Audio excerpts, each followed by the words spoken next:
안산 시민 여러분, 엄지를 높이 들고 지금은 진짜, 지금은 진짜 감사합니다. 이재명 인사드립니다.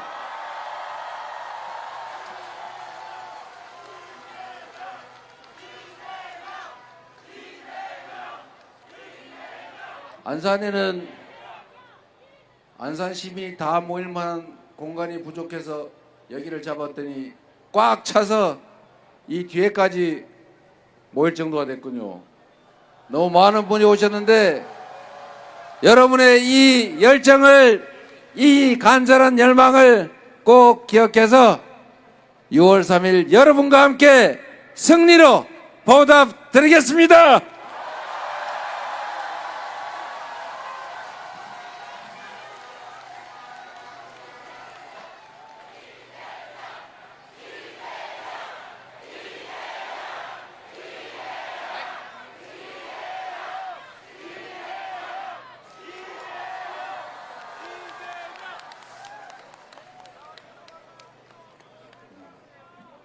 우리 국가 공동체가 해야 될 여러 가지 일들 중에 국민의 생명과 안전을 지키는 것이 가장 중요한 일 아니겠습니까? 세월호 참사가 벌어진 지도 참 많은 시간이 지났습니다. 여전히 우리 유가족들은 진상규명, 책임자 처벌, 재발 방지 대책에서 만족하지 못하고 계시죠. 저는 그런 생각이 들었습니다. 대체 그 사고는 왜 벌어졌을까? 왜 빠르게 전원을 구출하지 못했을까? 그리고 왜 그 이후에 진상규명, 책임자 처벌은 그렇게 더디었을까? 모든 것이 의문이었습니다. 그리고 결국 또 이태원 참사가 벌어졌죠.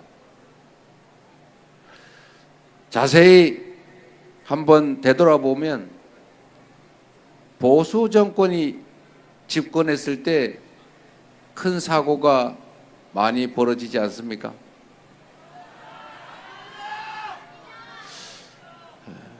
사실은 저도 행정을 잠시 맡아봤지만 그게 이유가 있어요. 사고는 사실 간발의 차로 벌어지는 것입니다. 사고가 날 수도 있고 안 날 수도 있고, 사고가 났을 때 큰 피해가 발생할 수도 있고 피해가 작을 수도 있습니다. 그런데 거기에는 천재지변이 아닌 이상은 사람들의 관심, 투자, 관리 이런 게 미세하게 영향을 미칩니다. 그 미세한 차이가 큰 결과의 차이를 만들죠. 오송 지하차도 침수 사건. 사실 그것도 제방을 헐고 도로 보수공사를 하다가 장마철이 됐는데도 그 제방을 제대로 보강해 놓지 않고 모래더미로 막아놨더니 강물이 불어서 그게 제방 모래더미를 허물고 결국은 강물이 넘쳐서 도로를 침수시켜서 뜬금없이 지나가던 사람들이 그 물에 갇혀버린 거죠. 공무원 한 사람이 그 제방 관리를 하면서 여름철이니까 임시 제방을 단단하게 쌓아라 한마디만 했었다며. 아니, 그 동네에 관급 공사하는 사람들이 이거 조금만 잘못하면 공무원한테 혼나는데 이런 생각을 조금이라도 했더라면 그렇게 허술하게 모래더미로 대충 복구하지는 않았겠죠. 그랬다면 사고가 나지 않았을 겁니다.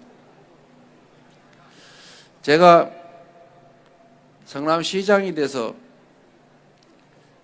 2년째 되는 해 수재가 자꾸 같은 장소에서 발생하길래 제가 공무원들 보고 성남시 지도를 만들어서 연도별로 수재 피해가 난 데를 스티커를 붙여봐라. 수재 지도를 만들으라고 했어요. 예를 들면 작년은 빨간색, 재작년에는 파란색, 그 전년은 노란색, 그 전에는 보라색 이런 식으로 붙이는 거죠. 그걸 붙여놓고 보라고 했어요. 그랬더니 한 장소에 집중적으로 붙어 있습니다. 무슨 말이냐? 사고 나던데, 침수되던 데가 계속 침수가 되는 거예요. 그래서 그러면 그 원인을 분석해보자. 전원이 다 모여서 여기는 하수도가 막혀서 그런다. 여기는 배수가 안 돼서 그런다. 여기는 구조적으로 하수 관로가 작아서 그렇다. 그래서 그 원인별로 제가 다 찾아서 낙엽이 흘러내려와서 막혀서 자주 물이 넘치는 곳은 낙엽이 흘러내리지 못하게 위쪽에 방어시설을 만들고 배수가 안 되는 데는 전부 여름 오기 전에 모든 지역의 우수관을 전부 다 비워내죠. 다 다시고 영 구조적으로 문제가 있는 공항, 성남공항 앞은 아예 하천을 새로 만들었어요. 그래서 결국은 그 다음 해부터는 수재가 거의 없는, 더 이상 스티커를 거의 붙이지 않는 성남시가 됐죠.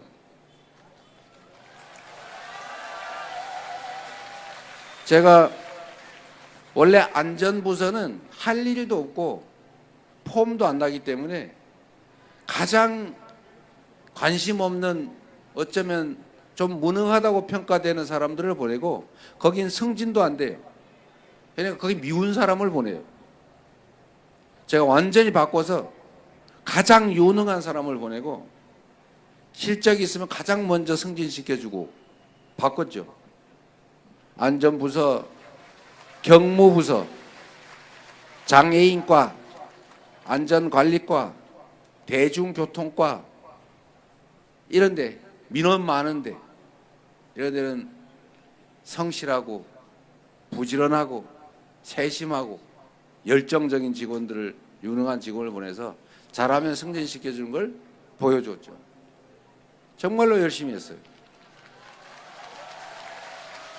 그리고 안전 전문 직렬 공무원을 새로 뽑았어요. 안전 직렬 공무원이 따로 있습니다. 따로 뽑아서 당신들은 국민의 생명을 지키는 군대와 같다. 전쟁이 거의 일어날 가능성은 없지만 한 번 전쟁이 나면 엄청난 피해가 발생하니까 전쟁 날 가능성이 매우 낮아도 수십조 원을 들여서 군대라는 걸 유지한다. 당신들은 시민들의 생명을 지키는 군대다. 평소에 사고가 안 날더라도 날 가능성을 0으로 만드는, 0에 수렴하도록 만드는 전사들이다. 그렇게 제가 얘기하고 승진시켜줬어요. 그러니까 열심히 하죠.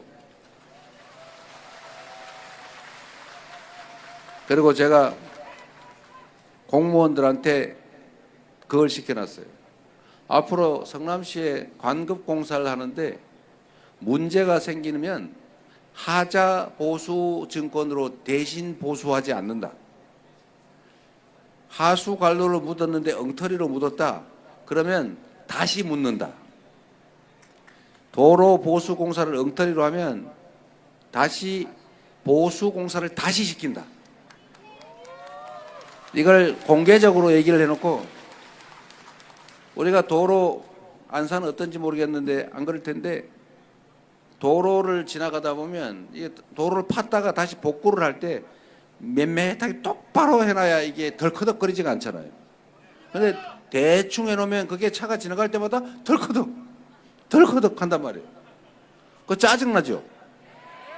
그런데 그게 업자는 그걸 엉터리로 복구를 하면서 몇만 원 아꼈겠죠. 대충 해가지고 몇만 원을 아꼈겠지만 그것 때문에 그 도로를 지나는 하루에도 몇만 대의 차들이 덜커덕 덜커덕 오늘도 덜커덕 내일도 덜커덕 1년 365일 몇 년 계속 덜커덕 덜커덕 이래야 된단 말이에요.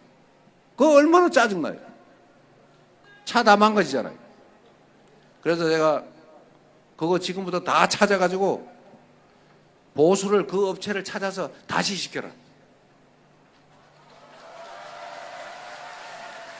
그래서 성남시내에 있는 모든 도로 공공시설 하자 있는 거는 옛날 업자 다 불러가지고 다시 공사를 시켰어요. 그리고 옛날에 한 거는 다시 공사를 시키는데 내가 취임한 이후에 준 공사를 엉터리로 하는 업체는 다음부터 공사 수주에서 배제. 그뿐만 아니라 전국의 시군에다가 사발 통문을 보내가지고 이 업체는 이렇게 엉터리로 해가지고 우리가 계약에서 배제했다고 다 알린다. 이렇게 해요. 이래놨더니 성남시에는 공사를 어떻게 그러면 매끈하게 다시 복구를 해놓습니까? 실제로 제가 하수 관로를 묻어야 되는데 그 묻을 때는 뭐 모래를 넣고 자갈을 넣고 뭐 순서가 있어요. 그걸 어겼다는 제보가 들어왔어요. 이미 다 묻어버렸는데 제가 파보라고 그랬어요. 팠더니 엉터리로 묻었어요. 공사 다시 시켰어요 제가.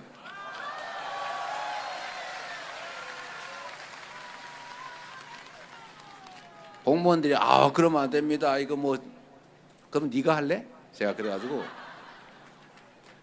이게 이제 방침으로 딱 정해져서 알려지니까 잘못하면 손해를 보잖아요.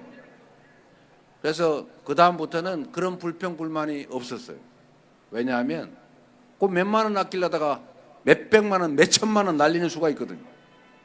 그래서 성남에서는 그 업자들이 그랬을 겁니다. 야, 성남 가서는 절대 그러면 안 된다. 손해보고 망한다. 이렇게 하니까 전부 다 원칙대로 하는 거죠. 다 시설 기준 맞추고 복구 제대로 하고 관리도 제대로 하고 수재도 거의 없어지고. 그러니까 이런 마인드를 가지고 있을 때는 안전사고, 관리 소홀, 무관심, 시설 관리 부실 이런 것 때문에 생길 사고는 확 줄어드는 거죠. 말씀드리는 것은 공직자 한 명의 그 마음, 공직자 한 명의 태도에 따라서 세상은 안전한 세상이, 행복한 세상이 될 수도 있고 지옥이 될 수도 있는 것입니다, 여러분.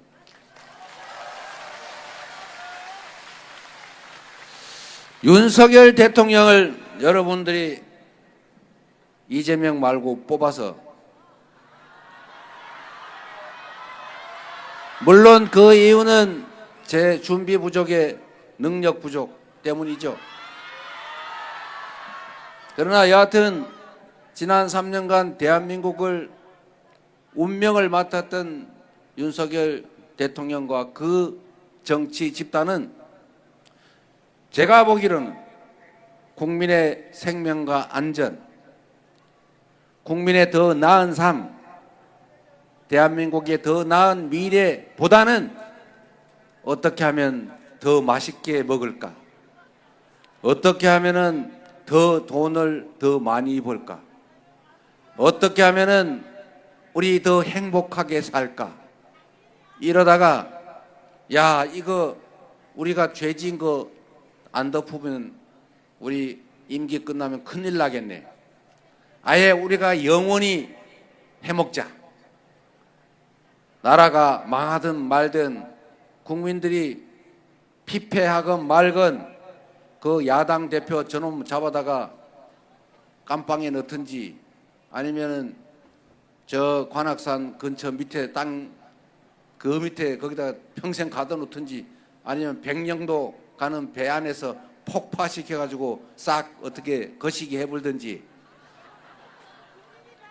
이러자 이렇게 마음먹고 국가를 지키고 국민의 생명 안전을 지키라고 준 총칼로 국민을 겁박하고 국회를 폭력으로 점거하고 국민의 인권과 주권을 배제하고 군사 정권을 통해서 영구 집권을 꾀하는 대한민국이 국제적으로 제3세계 후진국으로 평가받든 말든 관계없이 자신들의 영예를 권력을 더 누려보겠다고 내란을 일으키지 않았습니까? 그런 공직자도 있는 거 아닙니까, 여러분? 어떤 공직자가 이 나라 공동체 책임을 맡느냐에 따라서 그 공동체는 흥할 수도 있고 지금처럼 망할 위기로 갈 수도 있는 것입니다. 바로 6월 3일에 여러분의 선택이 여러분의 남은 인생, 여러분 자녀들의 미래, 이 나라의 운명을 결정하게 됩니다. 여러분의 손에 이 나라 운명이 달려있다. 투표는 총알보다 강하다. 여러분이 모든 것을 결정할 수 있기 때문에 6월 3일 여러분의 선택으로 대한민국의 운명이 다 결정납니다. 6월 3일 희망의 대한민국, 새로운 세상 만들 준비 되셨습니까? 자신 있습니까? 할 수 있습니까? 그 새로운 길에 저 이재명이 우리 더불어민주당이 여러분의 충직하고 유용한 도구 대리인으로 최선을 다하겠다는 약속을 드리면서 새로운 희망을 우리 함께 만들어 갑시다, 여러분.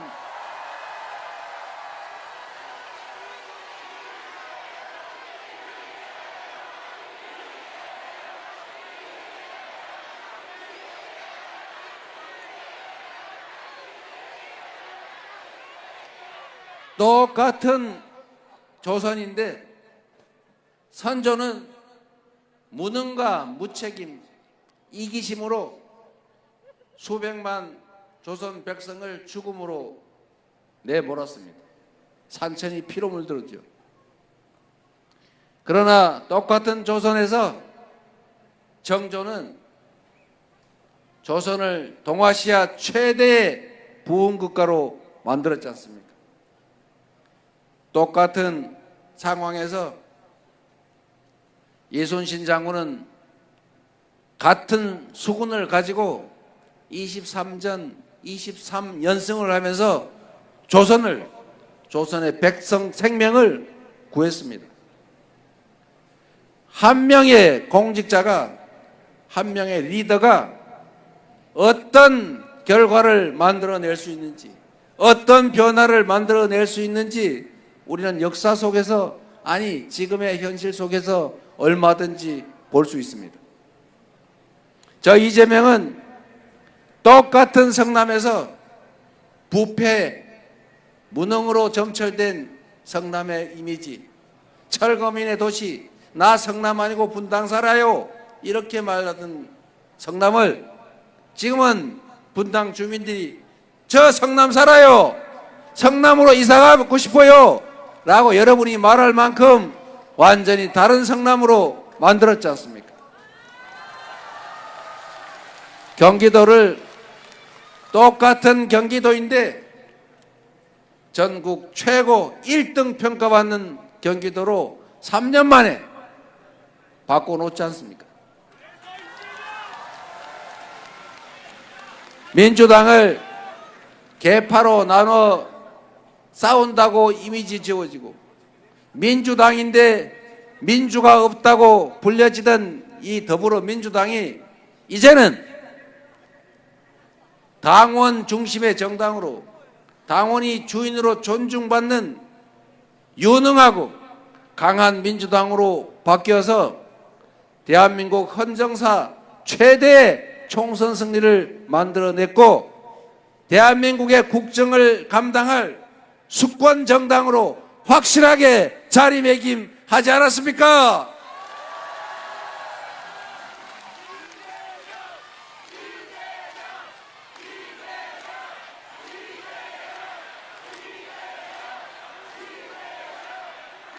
저 이재명에게 대한민국 국정을 맡을 기회를 주시면 지금과는 완전히 다른 퇴행하는 절망스러운 대한민국이 아니라 희망이 넘치는, 오늘보다 내일이 나을 것으로 기대되는 기회가 넘치는 국가 권력이 오로지 국민을 위해 제대로 쓰여지는 국민이 주인인 나라, 국민이 행복한 나라, 희망 넘치는 활력 있는 대한민국, 진짜 민주공화국을 만들어서 반드시 보답드리겠습니다.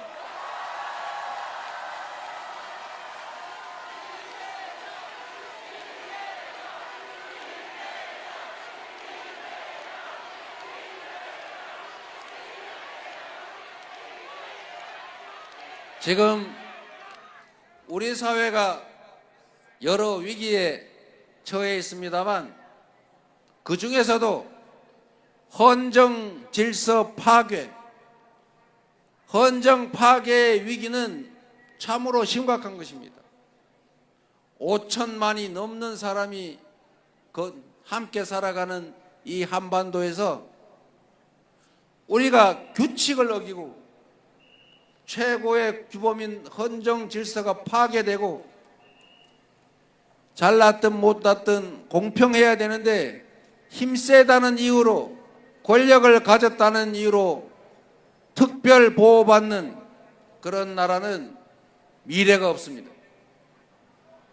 국민이 맡긴 총칼을 특정 개인 집단의 장기 집권을 위해서 주권자인 국민을 향해 감히 총뿌리를 드러내는 이 반란 세력, 국헌 문란 세력을 진압하지 않으면 이 나라의 미래는 없습니다.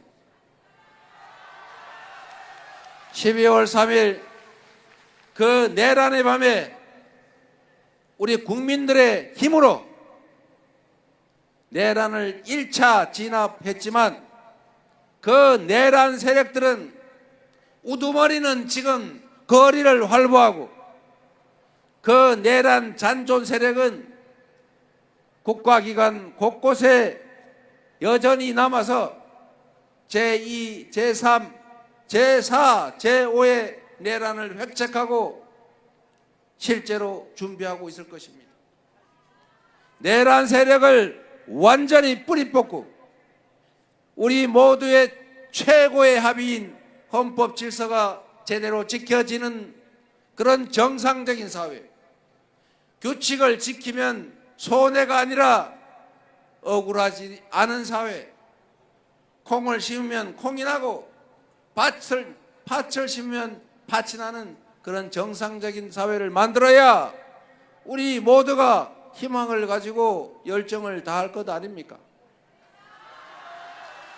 지금 내란 세력들이 반격을 준비하고 있습니다. 내란 세력들이 6월 3일 선거를 기해서 복귀를 꿈꾸고 있습니다. 김문수 후보에게 제가 어제 직접 물었습니다. 내란 세력을 그 우두머리 윤석열을 단절할 생각이 있느냐? 극우 전광훈 목사와 같은 극우 세력과 단절할 수 있느냐? 직접 물었지만 전 국민이 지켜보는 가운데 김문수 후보는 대답을 하지 않았습니다. 국민의힘은 계엄 해제에 참여하지 않았고 내란 우두머리 탄핵을 반대했고 내란 우두머리의 파면을 반대했고 내란 우두머리의 기원을 기도했습니다. 지금도 진심으로 내란에 대해서, 내란 우두머리의 그 국민 배반 행위에 대해서 진심을 가지고 국민에게 사죄했습니까? 저는 이런 내란을 일으켜서 헌정 질서를 파괴했고 그 내란 우두머리가 대통령으로서 파면됐다면, 그로 인해서 보궐선거가 치러진다면 당연히 후보를 내지 말아야 한다, 이렇게 생각합니다. 여러분, 무슨 얼굴로 국민들에게 제대로 된 사과도 없이 내란 우두머리 법원을 침탈하는 그런 극우 세력들과 단절한다는 말도 못하면서 어떻게 다시 이 민주공화국 대한민국을 맡겠다고 나설 수가 있습니까? 그들이 귀환하면 그들의 그 행태를 우리 국민들이 인정하고 용인하는 것이 됩니다. 6월 3일 이번 대선은 이재명을 대통령으로 뽑는 선거가 아니라 그 내란 세력을 비호하는 내란 세력의 대표, 내란 세력과 단절하지 못하는 극우적 사고를 가진 그 후보가 다시 당선됨으로써 내란 세력이 복귀하느냐 마느냐가 결정되는 역사적인 분수령 맞습니까, 여러분?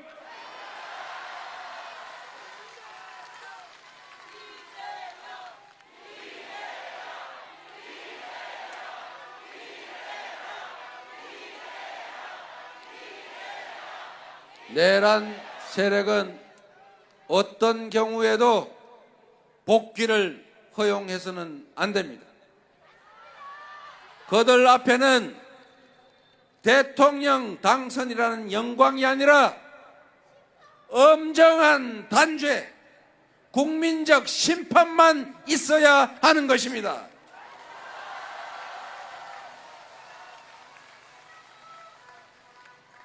여러분, 정치는 정치인들이 하는 것 같아도 결국 국민이 하는 것입니다. 여러분들 손에 이 나라의 운명이 달려 있습니다. 여러분이 이 나라의 주인이고 대한민국의 역사를 만들어가는 주체입니다. 지금 이 순간도 대한민국 빛의 혁명의 한 부분입니다. 6월 3일로 빛의 혁명이 끝나지 않습니다. 12월 3일 그날 밤에 시작된 내란은 윤석열의 탄핵으로 끝난 것이 아닙니다. 6월 3일 새로운 국민의 대표가 선출되고 충직하고 유능한 국민의 대표가 국민의 뜻을 받들어서 내란의 진상을 명확하게 규명하고 그에 따른 상응하는 책임을 확고하게 묻고 다시는 이 나라에 국민을 향해서 총칼을 들이대는 그런 일이 발생하지 않도록 확고한 대비책을 세우는 데서 이 빛의 혁명은 비로소 끝이 날 것입니다.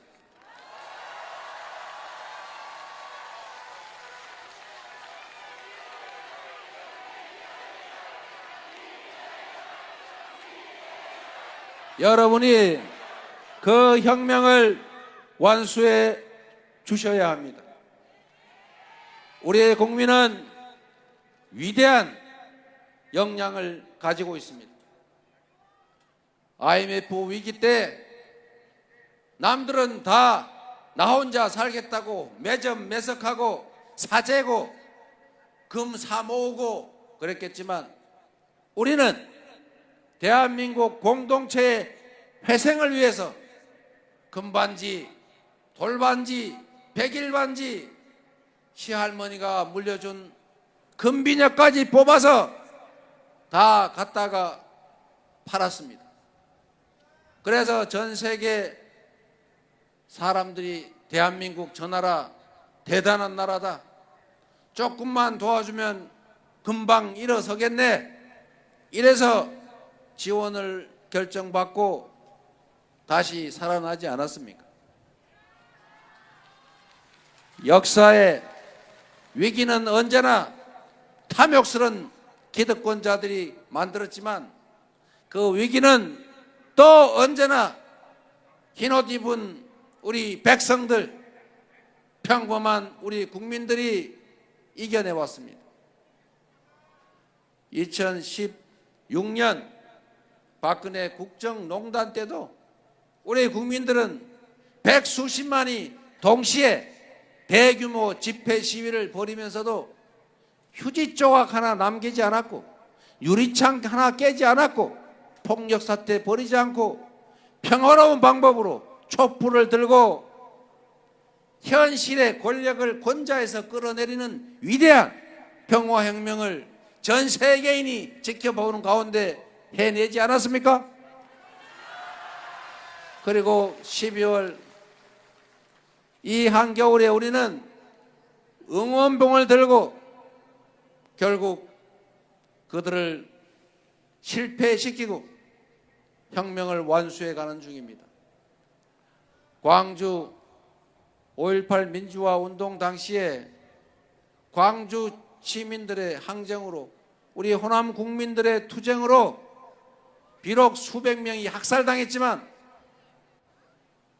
대한민국의 군정을 끝내고 민주주의의 토석을 쌓았습니다.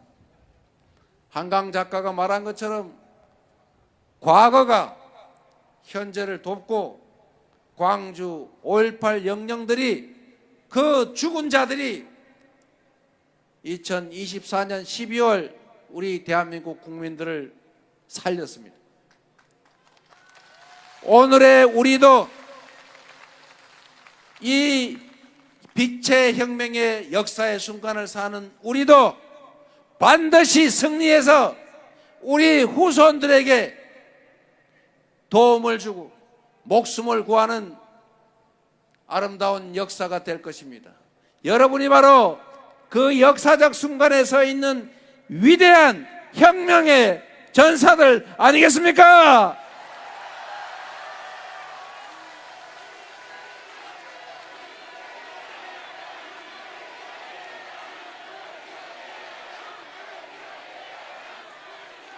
여러분을 믿습니다.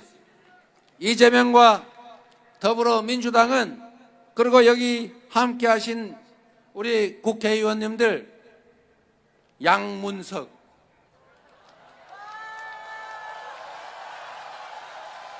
박해철, 그리고 덩치는 작지만 엄청 센 김현, 이 선출된 여러분의 도구들이 여러분이 맡긴 그 취지에 따라서 충심을 다할 겁니다. 격려의 박수 부탁드립니다.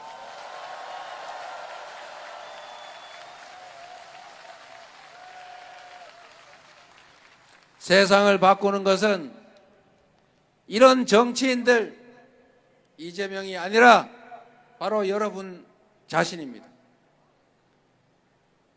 6월 3일 한 분도 빠짐없이 투표하는 것은 기본이고, 지금 1번 이재명에게 3표가 부족하다.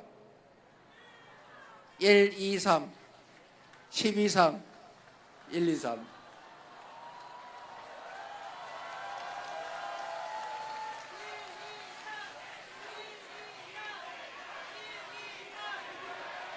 일, 이, 삼.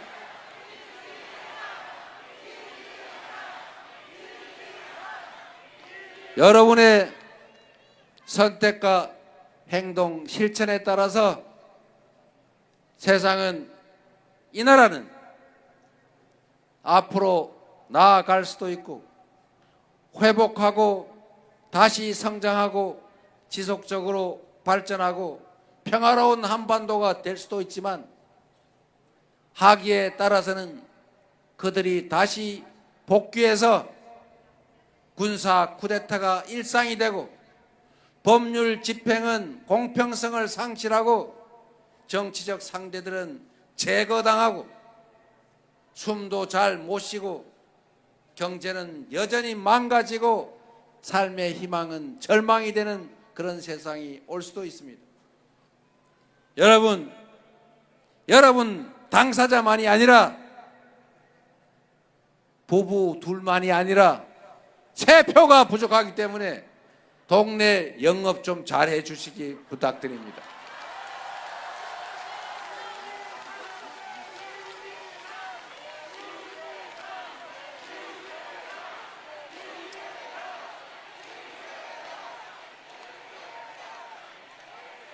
제가 오늘 마지막 유세라서 그리고 저 뒤에까지 서 계신 분들이 안타까워서 조금만 더 얘기하고 가겠습니다. 여러분, 저는 그런 꿈이 있습니다. 사람이 마음먹기에 따라서 정말 어우러져서 함께 행복을 누리면서 느끼면서 살 수도 있죠. 또 조금만 잘못하면 작은 차이 때문에 점점 더 대립하고 갈등하고 나중에는 결국 증오하고 혐오하고 싸워서 서로 죽이는 그런 관계가 될 수도 있죠. 부부 관계도 비슷하지 않습니까? 좋은 점을 보고 나쁜 점은 보강해 가면서 서로 맞추어 살 수도 있죠. 그런데 기대치가 너무 높아가지고 너는 왜 이게 부족하냐? 당신은 이게 왜 부족해? 이러면 서로 가슴 아프고 상처되고 결국은 살기 힘들어지지 않습니까? 저는 가족들, 친구 관계, 이웃 관계도 똑같지만 대한민국이라고 하는 거대한 공동체 우리 모두도 똑같다고 생각해요. 우리는 왜 이 위대한 역량을 가진 국민들이 힘을 합쳐서 서로 부족한 걸 채워줘가면서 더 잘 살 수 있는 행복하게 교감하면서 살 수 있는 길이 있는데 왜 불필요하게 차이를 찾아내고 그 틈을 더 벌리고 증오하고 혐오하고 심지어 죽이려 하고 절멸시키려고 합니까? 정치인들이 편을 갈라서 빨간색, 파란색 나눠서 죽이겠다고 서로 싸우더라도 우리 국민들은 그렇게 서로 편 나눠 싸우고 미워할 필요 없는 것 아닙니까? 우리 정치인들이 편 나눠서 싸우면 여러분들이 둘 다 싫어, 정치는 더러운 거야 이러면서 외면할 게 아니라 어차피 여러분의 일을 대신하는 사람들이기 때문에 그들이 정말로 국민을 위해서 부여된 권한을 제대로 행사하고 충직하게 더 나은 방향을 끊임없이 고민하면 지금보다는 훨씬 나은 세상이 될 수도 있습니다. 반대로 막강한 권한을 위임받은 그들이 그 권력을 이용해서 사익을 도모하고 누군가에게 고통을 주고 자신의 10원짜리 이익을 위해서 국민 모두의 수백 원어치의 손실을 강요하는 그런 세상이 되면 그 사회는 점점 나빠질 수밖에 없는 것입니다. 정치는 종합예술이라고 합니다.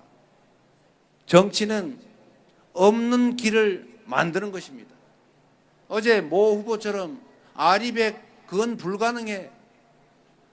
어쩌자는 겁니까?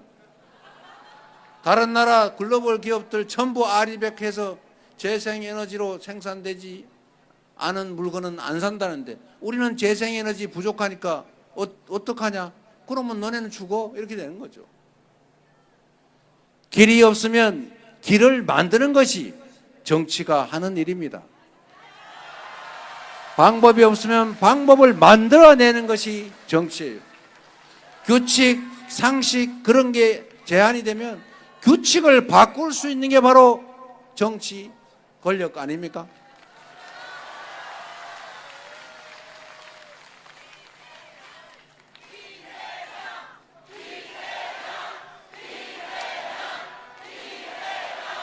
그래서 여러분, 정치인들 또는 정치 세력 간의 충돌이 발생해서 싸움이 벌어지거든 외면하고 둘 다 똑같아, 똑같은 땡땡들이야 라고 말할 게 아니고 왜 싸우나를 자세히 들여다보고 그 싸우는 이유가 국민을 위해서, 공익을 위해서 하는 싸움이라면 격려하고, 국민의 이익에 반하고 국민에게 가해하는 것이라면 그에게 벌을 줘야 되는 거죠. 그래야 이 정치인들, 대리인들이 국민, 주인을 위해서 충성을 다하지 않겠습니까? 정치인들이, 대리인들이 국민을 위해서 충성 경쟁을 할 수 있도록, 잘하기 경쟁을 할 수 있도록 만드는 것은 결국 주인의 관심과 태도 때문 아닙니까? 그래서 잘 가려주시기를 꼭 부탁드립니다. 우리는 남은 인생 좀 더 건강하게, 편안하게, 더 행복하게 살 수 있는 조건을 만들기 위해서 지금 열심히 일합니다. 투잡도 하고 쓰리잡도 하고 그 비굴함도 참아내면서 성실하게 삽니다. 우리 자식들 나보다는 더 잘 살라고 요 손구멍만한 이 기회의 관문을 혼자라도 통과하라고, 친구들 뿌리치고 혼자라도 통과하게 하려고 학원 보내고 좋은 학교 근처로 이사가고 정말 불철주야 노심초사 생고생을 하고 있지 않습니까, 여러분? 그렇게 해야지요.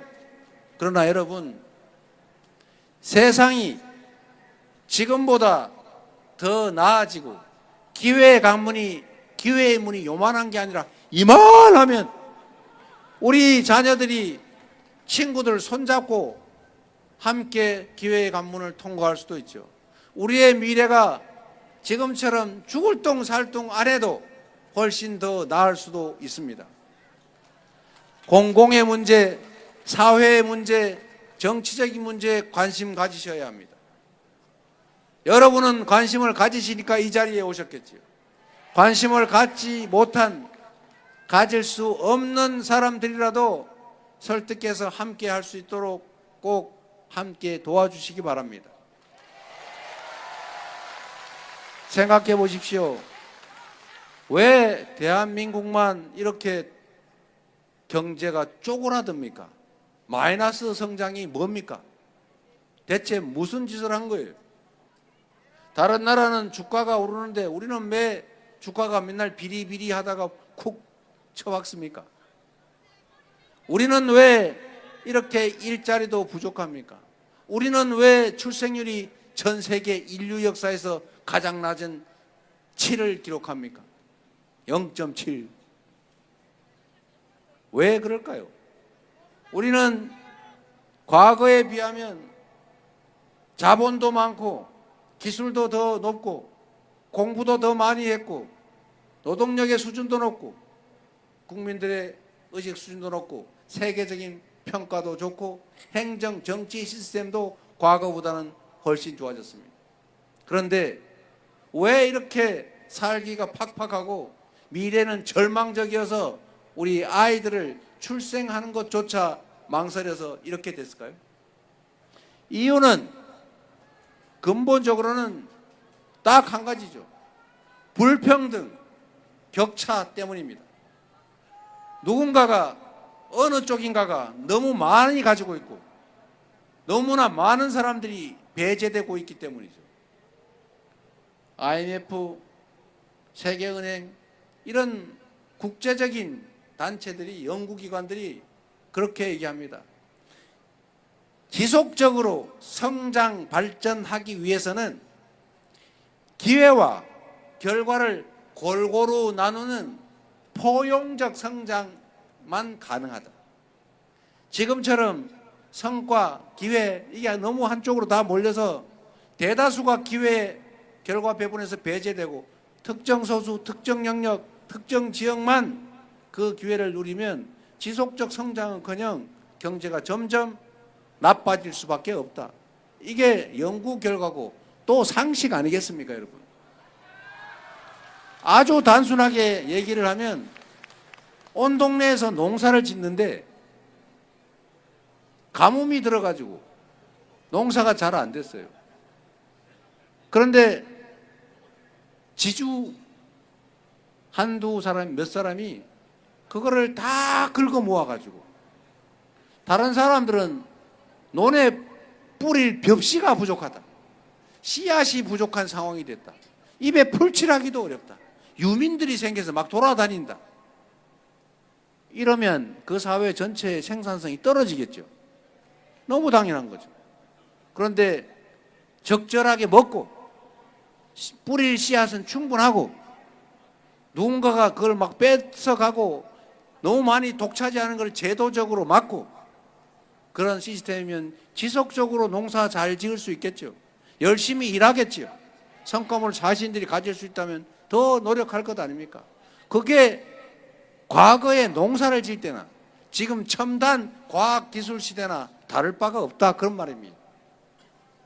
그래서 여러분, 민주적인 사회, 공정한 사회, 그런 사회, 그리고 불평등이 완화되는 사회, 이런 사회만이 지속적으로 성장할 수 있고 기회가 많기 때문에 희망도 있고 경쟁은 그렇게 극렬하지 않을 수 있고 친구를 뿌리치고 나 혼자만 살아야 돼 하지 않고 친구와 손잡고 함께 갈 수 있는 그런 세상, 내 자식은 나보다는 더 나은 삶을 살게 될 거라고 믿어지는, 오늘보다는 내일 모레가 더 나아질 거라고 믿어지는 사회가 돼야 아이도 낳고 희망을 가지고 최선을 다하지 않겠습니까, 여러분?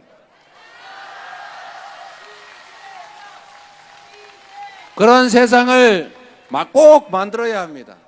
우리가 저출생 문제 막 고민하고 아이 낳으라고 막 고사를 지내고 무슨 지원을 막 해줘도 희망이 없으면 내 자식이 태어나서 나보다 더 험한 삶을 살게 될 것이다, 내 미래가 자식들 때문에 더 어려워질 거라고 생각되면 아무리 지원 많이 해줘도 아이 낳을 수 없어요.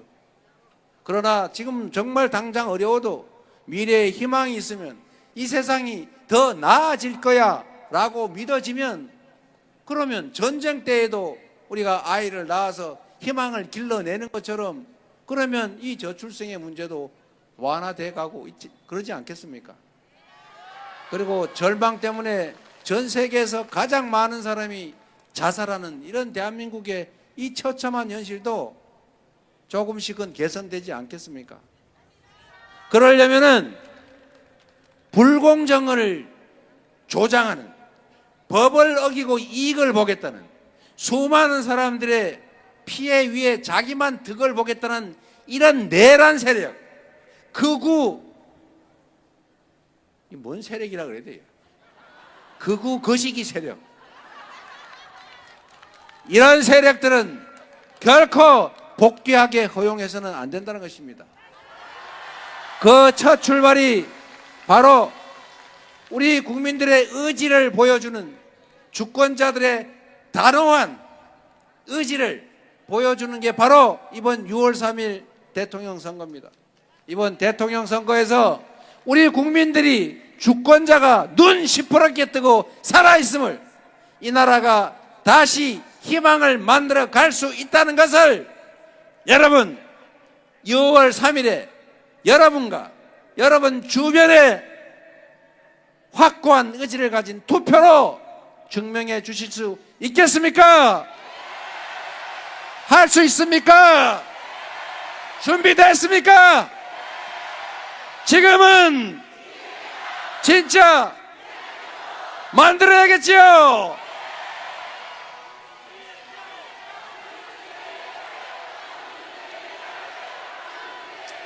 여러분을 믿겠습니다. 안산시민 여러분과 함께 희망의 새로운 대한민국, 진짜 민주공화국, 위대한 대한 국민들과 함께, 여러분 안산시민과 함께 희망을 한번 만들어 봅시다.